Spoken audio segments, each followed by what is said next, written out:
Panchayat Raj village accountant ಈ ಹುದ್ದೆಗೆ ಸಂಬಂಧಿಸಿದ ಪಂಚಾಯತ್ ರಾಜ್ ಇದಕ್ಕೆ ಏನಂದ್ರೆ ಏನು ವಸ್ತು ವಿಷಯ ಇರ್ತದ ಅದರ ಬಗ್ಗೆ ಹೆಂಗೆ ಅಧ್ಯಯನ ಮಾಡ್ಕೋಬೇಕು. ಫಸ್ಟ್, ರಾಷ್ಟ್ರೀಯ ಪಂಚಾಯತ್ ರಾಜ್ ದಿನವನ್ನು ಯಾವ ದಿನಾಂಕದಂದು ಆಚರಿಸಲಾಗುತ್ತದೆ. ಇದಕ್ಕೆ ಕಾನ್ಸೆಪ್ಟ್ಗಾಗಿ ನಾವು ಬಂದೀವಿ ಅಂದ್ರೆ 3 ಎಲಿಮಿನೇಟ್ ಮಾಡಿದ್ರು ಉತ್ತರ ಉಳಿತದ ಅಥವಾ ಡೈರೆಕ್ಟ್ ಆನ್ಸರ್ ಹೇಳ್ಬೋದು. ಆಗಸ್ಟ್ 15 ಸ್ವಾತಂತ್ರ್ಯ ದಿನಾಚರಣೆ ಆಚರಣೆ ಮಾಡ್ತೀವಿ. ಜನವರಿ 26 ಏನದಂದ್ರೆ ಗಣರಾಜ್ಯೋತ್ಸವ ಆಚರಣೆ ಮಾಡ್ತೀವಿ. ಹಾಗಾದರೆ ಏಪ್ರಿಲ್ 24 ಇದು ಏನು ಅಂದ್ರೆ ಪಂಚಾಯತ್ ರಾಜ್ ದಿವಸ. ಇದರ ಸ್ವಲ್ಪ ಹಿನ್ನೆಲೆಯನ್ನ ಓದ್ಕೋಬೇಕು. ಇಷ್ಟು ಓದ್ದೇವು ಅಂದ್ರೆ ಇದಕ್ಕೆ ಸಾಮಾನ್ಯ ಜ್ಞಾನಕ್ಕೆ ಸಂಬಂಧಪಟ್ಟದ್ದು ಅಂತೀವಿ ನಾವು. ಈಗ ಸ್ಪಷ್ಟವಾಗಿ ಸಬ್ಜೆಕ್ಟ್ ಏನಂದ್ರೆ ಒಂದ್ ಸ್ವಲ್ಪ ಇದರ ಆಳ ಮತ್ತು ಅಂತ್ಯ ಎರಡೂ ತಿಳ್ಕೊಬೇಕಾಗತ್ತೆ ರೀ. ಪಂಚಾಯತ್ ರಾಜ್ ದಿವಸ ಎಂದಿನ ಹಿಡಿದು ಆಚರಣಕತ್ತರು ಮತ್ತು ಅದರ ಪ್ರಾಮುಖ್ಯತೆ ಏನು ಅನ್ನೋದ್ರ ಬಗ್ಗೆ ನೋಡಿ. ಭಾರತದಲ್ಲಿ ಪಂಚಾಯತ್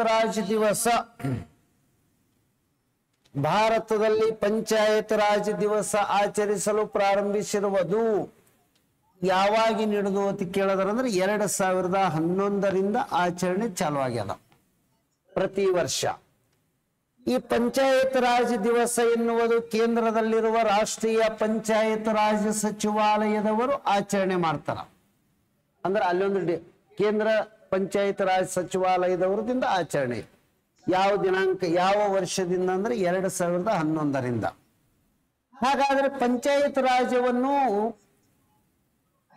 ಅದೇ ದಿನಾಂಕ 24 ಏಪ್ರಿಲ್ ಯಾಕೆ ಅಳವಡಿಸಿಕೊಂಡ್ರು ಅಂತ ಕೇಳಿದ್ರಂದ್ರ ಸಂವಿಧಾನದ 73ನೇ ತಿದ್ದುಪಡಿ ಕಾಯ್ದೆ 1992ರಲ್ಲಿ ಆಯಿತು. ಆದರೆ ಈ 73ನೇ ತಿದ್ದುಪಡಿ ಎನ್ನುವುದನ್ನ 24 ಏಪ್ರಿಲ್ 93ರಂದು ಜಾರಿಗೆ ಬಂದದ. ಅಂದ್ರೆ ಇದರ ಅರ್ಥ ಏನು ಅಂದ್ರೆ ಪಂಚಾಯತ್ ರಾಜ್ಯಗಳಿಗೆ ಸಂವಿಧಾನಾತ್ಮಕ ಸ್ಥಾನಮಾನ ಕೊಟ್ಟಿರುವ ದಿನಾಂಕ ಅದು. ಅಂದ್ರೆ ಅವತ್ತ ಪಂಚಾಯತ್ ರಾಜ್ ಸಂಸ್ಥೆಗಳು ಸಂವಿಧಾನಾತ್ಮಕವಾಗಿ ಜಾರಿಗೆ ಬಂದಿರುವುದು ಯಾವ ಡೇಟಿಗೆ ಅಂದ್ರೆ 24 ಏಪ್ರಿಲ್ 1993. ಈ ದಿನದ ನೆನಪಿಗಾಗಿ ಮತ್ತು ಗೌರವಾರ್ಥವಾಗಿ ಡಾಕ್ಟರ್ ಮನಮೋಹನ್ ಸಿಂಗ್ ಅವರು ಪ್ರಧಾನಮಂತ್ರಿಯಾಗಿದ್ದಾಗ 2010 ಏಪ್ರಿಲ್ 24ರಂದು ಘೋಷಣೆ ಮಾಡ್ತಾರ. 2010 ಏಪ್ರಿಲ್ 24ರಂದು ಈ 24 ಏಪ್ರಿಲ್ ಅನ್ನು ಪಂಚಾಯತ್ ದಿನ ಆಚರಿಸಲು ಕರೆ ನೀಡಿದ. ಅಂದ್ರೆ ಇದರ ಅರ್ಥ ಮೊದಲ ರಾಷ್ಟ್ರೀಯ ಪಂಚಾಯತ್ ರಾಜ್ ದಿನ ಅಂತೇಳಿ ಘೋಷಣೆ ಆಯ್ತು. ಅನುಕ್ರಮವಾಗಿ ಚಾಲುವಾಗಿದ್ದು 2011. ಯಾವುದರ ನೆನಪಿಗಾಗಿ ಅಂದ್ರೆ 1993 ಏಪ್ರಿಲ್ 24ರಂದು 73ನೇ ತಿದ್ದುಪಡಿ ಕಾಯ್ದೆ ಜಾರಿಗೆ ಬಂದ ನೆನಪಿಗಾಗಿ. ಎಷ್ಟು ಇದರದು ಕಾನ್ಸೆಪ್ಟ್ ಗೊತ್ತಿರಬೇಕು. ಇದನ್ನ ನಾವು ಈ ರೀತಿ ಅನಲೈಸಿಸ್ ಮಾಡ್ಕೋಬಹುದು. ಪಂಚಾಯತ್ ರಾಜ್ ದಿವಸ ಅಂತ ಹೇಳಿ ತಗೊಂಡೇವಂದ್ರ ಎಂದಿನ ಹಿಡಿದು ಆಚರಣೆ ಮಾಡಕತ್ತಾರ. ಅದರದ ವಿಶೇಷತೆ ಏನು ಅಂತ ಕೇಳಿದ್ರು ಅಂದ್ರ ಪಂಚಾಯತ್ ರಾಜ್ ದಿವಸ ಏಪ್ರಿಲ್ 24ರಂದು ಆಚರಿಸಲಾಗುತ್ತದೆ. ಆಚರಣೆಗೆ ಕಾರಣ ಏನು ಅಂದ್ರ 1993 ಏಪ್ರಿಲ್ 24ರಂದು ಪಂಚಾಯತ್ ರಾಜ್ ಕಾಯ್ದೆ ಜಾರಿಗೆ ಬಂದಿತು. ಇದು ಹೇಳಬೇಕು. ಈ ಪಂಚಾಯತ್ ರಾಜ್ ಕಾಯ್ದೆ ಜಾರಿಗೆ ಬಂದ ನೆನಪಿಗಾಗಿ ಆಚರಿಸಲು ಪ್ರಾರಂಭಿಸಲಾಗಿದೆ. ಈ ಕಾಯ್ದೆ ಏನದಂದ್ರೆ ಎಷ್ಟನೇ ಸಂವಿಧಾನದ ತಿದ್ದುಪಡಿಯಾಗಿದೆ? 73ನೇ ತಿದ್ದುಪಡಿಯಾಗಿದೆ. ಸಂವಿಧಾನದ 73ನೇ ತಿದ್ದುಪಡಿ. ಈ ತಿದ್ದುಪಡಿ ಯಾವ ವರ್ಷ ಆಯಿತು ಸಂವಿಧಾನಕ್ಕೆ ಅಂದ್ರೆ 1992ರಲ್ಲಿ ಆಯಿತು. ಈ ತಿದ್ದುಪಡಿಯ ವಿಶೇಷತೆ ಏನಂದ್ರ ಪಂಚಾಯತ್ ಸಂಸ್ಥೆಗಳಿಗೆ ಸಂವಿಧಾನಾತ್ಮಕ ಸ್ಥಾನಮಾನ ನೀಡಲಾಯಿತು. ಪಂಚಾಯತ್ ಸಂಸ್ಥೆಗಳಿಗೆ ಕಾನ್ಸ್ಟಿಟ್ಯೂಷನಲ್ ಸ್ಟೇಟಸ್ ಸಂವಿಧಾನಾತ್ಮಕ ಸ್ಥಾನಮಾನ ನೀಡಲಾಯಿತು. ಇದನ್ನು ನಾವು ಹೇಳಬೇಕ್ರಿ. ಸಂವಿಧಾನಾತ್ಮಕ ಸ್ಥಾನ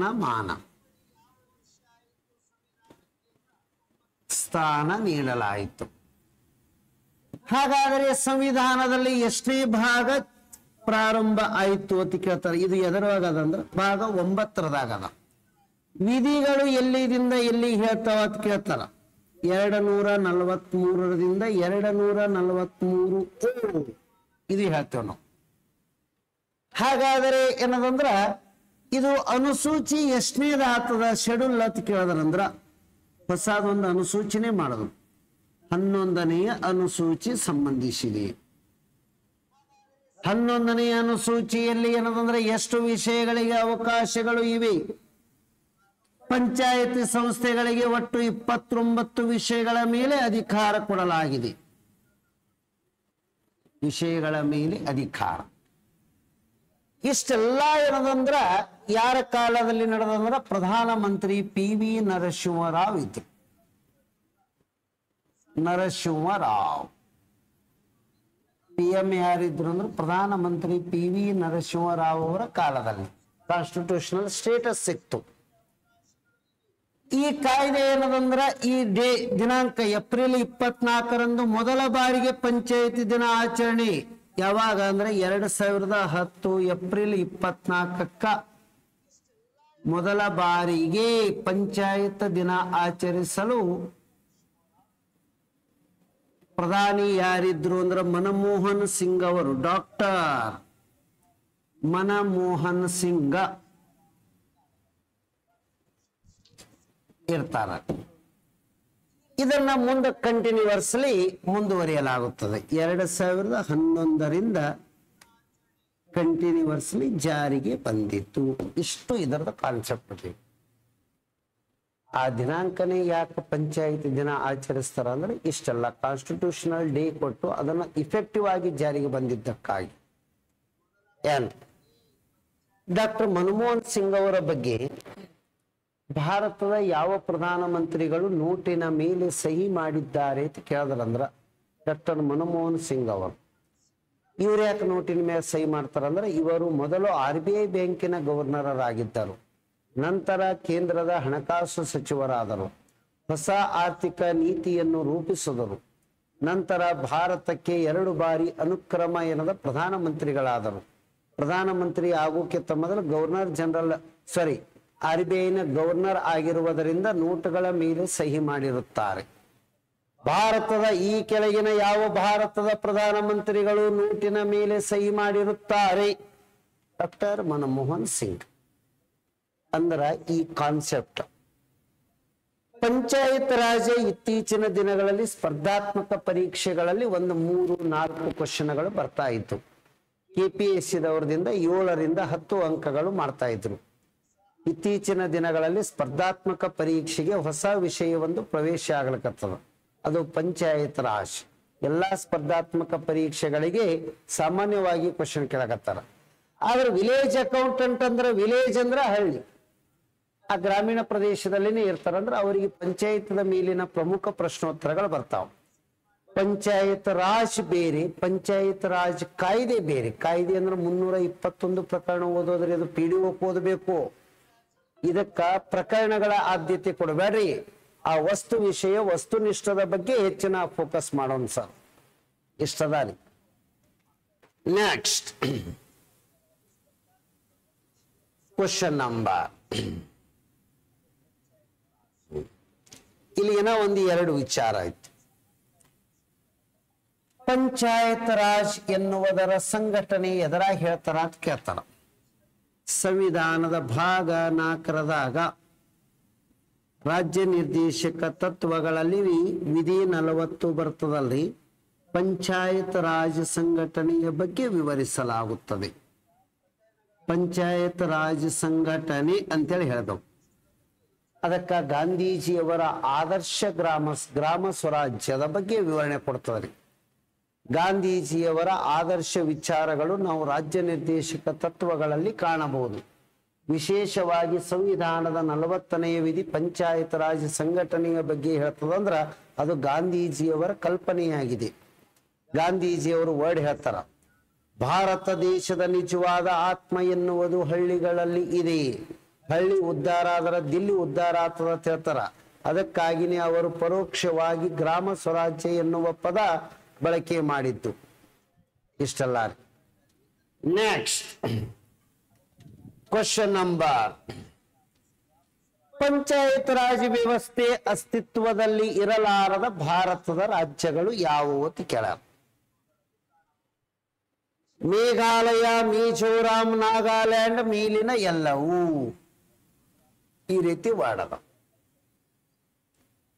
ಕೆಲವು ಪ್ರದೇಶಗಳಿಗೆ ಪಂಚಾಯತ್ ರಾಜ್ ಅನ್ವಯಿಸುವುದಿಲ್ಲ ಅಂತ ಆಕ್ಟ್ದೊಳಗ ಸ್ಪಷ್ಟವಾಗಿ ಹೇಳ್ತಾರ. ಕೆಲವು ಪ್ರದೇಶಗಳಿಗೆ, ಭಾರತದಲ್ಲಿನ ಕೆಲವು ಪ್ರದೇಶಗಳಿಗೆ, ಈ 3 ರಾಜ್ಯಗಳಲ್ಲಿ ಪಂಚಾಯತಿ ವ್ಯವಸ್ಥೆ ಇಲ್ಲ. ಇದರ ಜೊತೆಗೆ ಕೇಂದ್ರಾಡಳಿತ ದೆಹಲಿದೊಳಗನೂ ಇಲ್ಲ.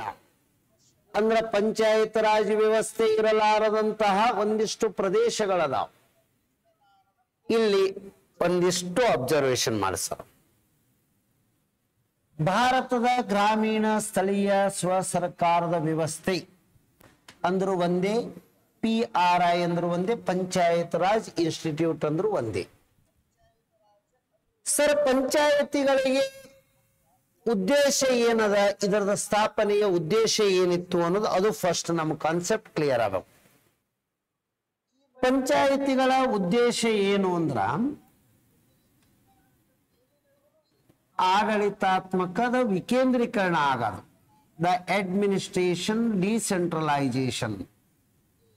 ಪಂಚಾಯತ್ ರಾಜ್ ಕೇಂದ್ರದಲ್ಲಿ ಕೇಂದ್ರ ಸರ್ಕಾರ, ರಾಜ್ಯದಲ್ಲಿ ರಾಜ್ಯ ಸರ್ಕಾರ, ಜಿಲ್ಲಾದಲ್ಲಿ ಜಿಲ್ಲಾ ಪಂಚಾಯತಿ, ತಾಲೂಕು ಪಂಚಾಯತಿ, ಗ್ರಾಮ ಪಂಚಾಯತಿ, ಪ್ರತಿಯೊಬ್ಬ ಹಂತದಲ್ಲಿನೂ ಪ್ರತಿಯೊಬ್ಬರಿಗೂ ಅಧಿಕಾರದ ಅನುಭವಗಳು ಸಿಗಬೇಕು. ಹಾಗಾಗಿ ಈ ಪಂಚಾಯತ್ ರಾಜ್ಯದ ವಿಶೇಷತೆ ಏನಂದ್ರೆ ಆಡಳಿತಾತ್ಮಕ ವಿಕೇಂದ್ರೀಕರಣ. ಆಡಳಿತಾತ್ಮಕ ವಿಕೇಂದ್ರೀಕರಣ, ದ ಅಡ್ಮಿನಿಸ್ಟ್ರೇಷನ್ ಡಿಸೆಂಟ್ರಲೈಸೇಷನ್ ಅಂತೀವಿ, ವಿಕೇಂದ್ರೀಕರಣ ಅಂತೇಳಿ ಕರೀತಾರ. ಇದು ವರ್ಡ್ ಹೇಳಲ್ಲ. ಹಾಗಾದ್ರೆ ಪಂಚಾಯತ್ ರಾಜ್ಯಗಳು ಏನಂದ್ರೆ ಭಾರತದಲ್ಲಿ ಯಾವ್ಯಾವ ಪ್ರದೇಶದಾಗಿಲ್ಲ ಅಂತ ಕೇಳಿದ್ರಂದ್ರ ಪ್ರಮುಖವಾಗಿ 4 ಪ್ರದೇಶಗಳಲ್ಲಿ ಇಲ್ಲ. ಯಾವ್ಯಾವ ಅವು ಅಂತ ಹಿಂಗ ಸ್ಪಷ್ಟವಾಗಿ ಕೇಳ್ತಾರಲ್ಲಿ. ನಾಗಾಲ್ಯಾಂಡ್ ಇಲ್ಲ, ಮೇಘಾಲಯ ಇಲ್ಲ ರೀ, ಮಿಜೋರಾಂ ಇಲ್ಲ, ಉಳಿದ ಕೇಂದ್ರಾಡಳಿತ ಪ್ರದೇಶಗಳಲ್ಲಿ ಅದ, ಆದರೆ ದೆಹಲಿಯಲ್ಲಿ ಇಲ್ಲ.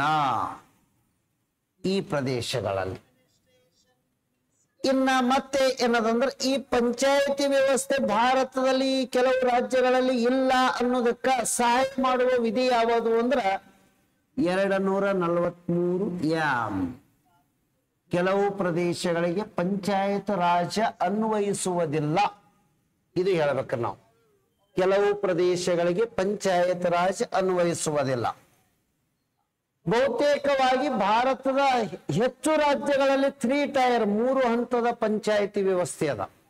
ಜಿಲ್ಲೆಯಲ್ಲಿ ZP, TP ಮತ್ತು GP, ಗ್ರಾಮ ಪಂಚಾಯತಿ, ತಾಲೂಕು ಪಂಚಾಯತಿ ಮತ್ತು ಜಿಲ್ಲಾ ಪಂಚಾಯತಿ. ಕರ್ನಾಟಕದಲ್ಲಿನೂ 3 ಹಂತದ ಪಂಚಾಯತಿ ವ್ಯವಸ್ಥೆನೇ ಅದ. ಹಾಗಾಗಿ 3 ಟೈರ್ ಪಂಚಾಯತ್ ಸಿಸ್ಟಮ್. ಯಾವ್ಯಾವ ರಾಜ್ಯದಾಗ ಪಂಚಾಯತಿ ವ್ಯವಸ್ಥೆ ಇಲ್ಲಂದ್ರೆ ಒಂದು ನಾಗಾಲ್ಯಾಂಡ್, ಮೇಘಾಲಯ, ಮಿಜೋರಾಂ ಮತ್ತು ದೆಹಲಿ. ಈ ಪ್ರದೇಶಗಳಲ್ಲಿ ಇರ್ಲಿಲ್ಲ ಅಂದ್ರೂ ನಡೀತದ. ಯಾಕಂದ್ರೆ ಯಾವ ವಿಧಿ ಹೇಳ್ತದ ರೀ, ಕೆಲವು ಪ್ರದೇಶಗಳಿಗೆ ಪಂಚಾಯತ್ ರಾಜ್ ಕಾಯ್ದೆ ಅನ್ವಯಿಸುವುದಿಲ್ಲ. 243 ಯಾಪ್. ಇದು ನೆನಪಿಟ್ಕೋಬೇಕು. ಇನ್ನು ನೆಕ್ಸ್ಟ್ ಸ್ವಲ್ಪ ಇಲ್ಲಿ ಅದಕ್ಕೆ ಹಿನ್ನೆಲೆ ತೋಳ. Who is the father of Indian local self-government? ಭಾರತದ ಸ್ಥಳೀಯ ಸರ್ಕಾರಗಳ ಪಿತಾಮಹ ಎಂದು ಲಾರ್ಡ್ ರಿಪ್ಪನ್ ಕರಿತೀವಿ ನಾವು. ಲಾರ್ಡ್ ರಿಪ್ಪನ್ನ ಕಾಲದಲ್ಲಿ 1882 ಲೋಕಲ್ ಸೆಲ್ಫ್ ಗೌರ್ಮೆಂಟ್ ಅದ ಸಲುವಾಗಿ ಒಂದಿಷ್ಟು ರೆಸೊಲ್ಯೂಷನ್ಸ್ ಪಾಸ್ ಮಾಡ್ತಾನೆ, ಪ್ರಣಾಳಿಕೆಗಳನ್ನ. 1882 ಸ್ಥಳೀಯ ಸರ್ಕಾರಗಳ ಕುರಿತು ಕಾಯ್ದೆ ಹೊರಡಿಸ್ತಾನ ರೀ. ಹಾಗಾಗಿ ಏನದಂದ್ರ ಆ 1882 ಕಾಯ್ದೆಗೆ ಸ್ಥಳೀಯ ಸರ್ಕಾರಗಳ ವ್ಯವಸ್ಥೆಯ ಮ್ಯಾಗ್ನಾ ಕಾರ್ಟ್ ಎನ್ನುತ್ತಾರೆ UPSC. 1882 ಕಾಯ್ದೆಯನ್ನ ಸ್ಥಳೀಯ ಸರ್ಕಾರದ ಮ್ಯಾಗ್ನಾ ಕಾರ್ಟ್ ಅನ್ಬೇಕು. ಸ್ಥಳೀಯ ಸರ್ಕಾರಗಳ ಪಿತಾಮಹ ಯಾರು ಅಂತ ಕೇಳಿದ್ರ lord Ripon. Who is the architect of the Indian Panchayat Raj system? ಭಾರತದ ಪಂಚಾಯತ್ ರಾಜ್ ವ್ಯವಸ್ಥೆಯ ಶಿಲ್ಪಿ ಅಂತ ಕರಿತೇವೆ ನಾವು. ಅದು ಬಲವಂತರಾಯ್ ಮೆಹ್ತಾ. ಶಿಲ್ಪಿ ಅಂದಕ್ಕರ ಬಲವಂತರಾಯ್ ಮೆಹ್ತಾ, ಪಿತಾಮಹ ಅಂದಕ್ಕರ ಲಾರ್ಡ್ ರಿಪ್ಪನ್ ಆಗ್ತಾರ. ಅಲ್ಲಿ ಈ ಕಾನ್ಸೆಪ್ಟ ನಮಗ ಕ್ಲಿಯರ್ ಗೊತ್ತಿರಬೇಕು. ಅಂದ್ರ 1882 ಲಾರ್ಡ್ ರಿಪ್ಪನ್ ಸ್ಥಳೀಯ ಆಡಳಿತಕ್ಕೆ ಪ್ರಜಾಪ್ರಭುತ್ವದ ಚೌಕಟ್ಟು ಒದಗಿಸಿದರು. ಆದ್ದರಿಂದ ಇವರಿಗೆ ಭಾರತದಲ್ಲಿ ಸ್ಥಳೀಯ ಸ್ವ ಸರ್ಕಾರದ ಪಿತಾಮಹ ಎಂಬ ಬಿರುದು ನೀಡಲಾಯಿತು. ಇನ್ನು ಭಾರತದಲ್ಲಿ ಮೊದಲ ಪಂಚಾಯತ್ ರಾಜ್ ವ್ಯವಸ್ಥೆ ರಾಜಸ್ಥಾನದ ನಗೌರದಲ್ಲಿ ಪ್ರಾರಂಭ ಆಗ್ಯದ್ರಿ. ಯಾವಾಗ ಅಂದ್ರ ಅಕ್ಟೋಬರ್ 2, 1959. ಇದೇ ಹೇಳ. ಪಂಚಾಯತ್ ರಾಜ್ ಮಸೂದೆ ಅಂಗೀಕಾರಗೊಂಡಾಗ ಪ್ರಧಾನಿ PV ನರಸಿಂಹರಾವ್ ಇದ್ರು. ಪಂಚಾಯತಿಯ ಅಧಿಕಾರದ ಅವಧಿ ಅದರದ ಅವಧಿ ಎಷ್ಟದಂದ್ರ 5 ವರ್ಷ. ಸರ್, ನಾವು ಸ್ಥಳೀಯ ಸಂಸ್ಥೆಗಳಿಗೆ ಚುನಾವಣೆ ನಿಂದಿರಬಹುದು. 21 ವರ್ಷ ವಯಸ್ಸಾಗಿರಬೇಕು. ಈ 21 ವರ್ಷ ವಯಸ್ಸಿನವರು ಸ್ಥಳೀಯ ಸಂಸ್ಥೆಗಳಿಗೆ ಚುನಾವಣೆಯಲ್ಲಿ ಸ್ಪರ್ಧಿಸಬಹುದು. ಈ ಕಾನ್ಸೆಪ್ಟ್ ನಮಗೆ ಕ್ಲಿಯರ್ ಗೊತ್ತಿರಬೇಕು. ಅಂದ್ರ ನಾವೊಂದಿಷ್ಟು ಥಿಯರಿಗಳನ್ನು ಓದೋದ ಬಳಕನೆ ಅದನ್ನ ಕ್ವಶನ್ಸ್ ಹೆಂಗ್ ಬರ್ತದ ಅನ್ನೋದು ನಮ್ಮಲ್ಲಿನೇ ರೈಸ್ ಮಾಡ್ಕೊಂಡಿರ್ಬೇಕು ಸರ್. ಭಾರತದಲ್ಲಿ ಪಂಚಾಯತ್ ರಾಜ್ ವ್ಯವಸ್ಥೆಯ ಕುರಿತು ಯಾವ ಸಮಿತಿಗಳಲ್ಲಿ ಚರ್ಚಿಸಲಾಗಿದೆ? ಅಶೋಕ್ ಮೆಹ್ತಾ ಸಮಿತಿ, JVP ಸಮಿತಿ, ಬಲವಂತರಾಯ್ ಮೆಹ್ತಾ ಸಮಿತಿ, ಗಾಡ್ಗಿಲ್ ಸಮಿತಿ.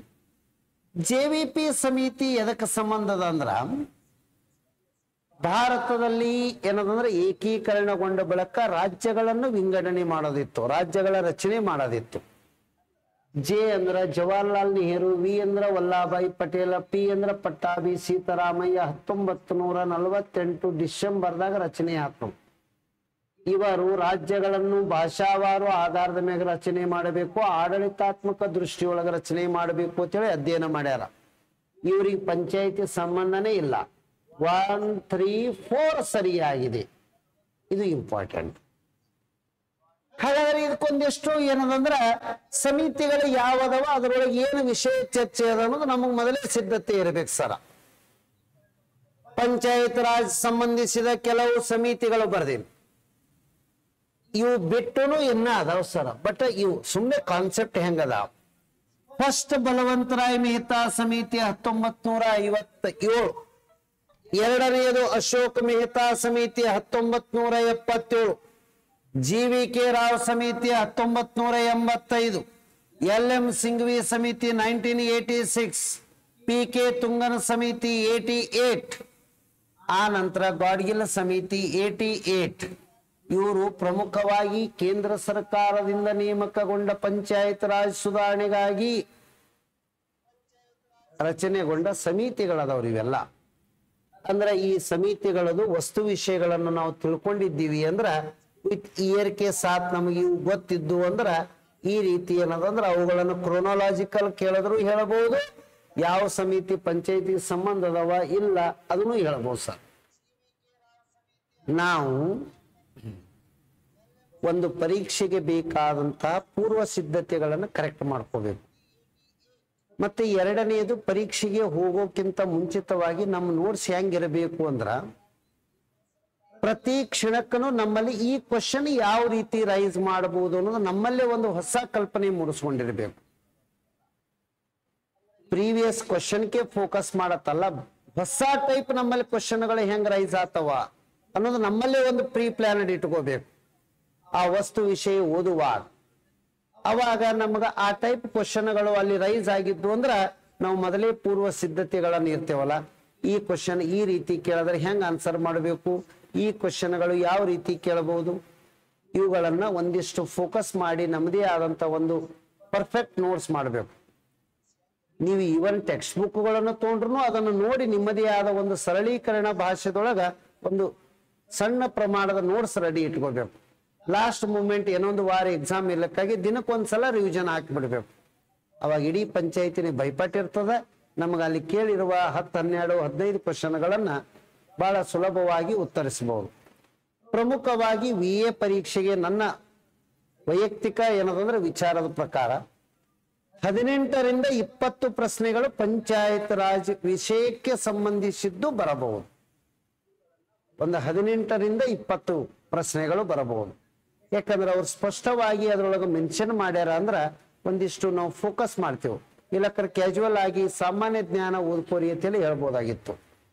ಅಂದ್ರೆ ಒಂದು 18 ಅಥವಾ 15 ಅಂಕಗಳಕ್ಕಿಂತ ಹೆಚ್ಚಿಗೆ ಇವು ನಮಗೆ ನಿರ್ಣಾಯಕ ಅಂಕಗಳು ಆಗಿರ್ತಾವ. ಧನ್ಯವಾದಗಳು ಸರ್.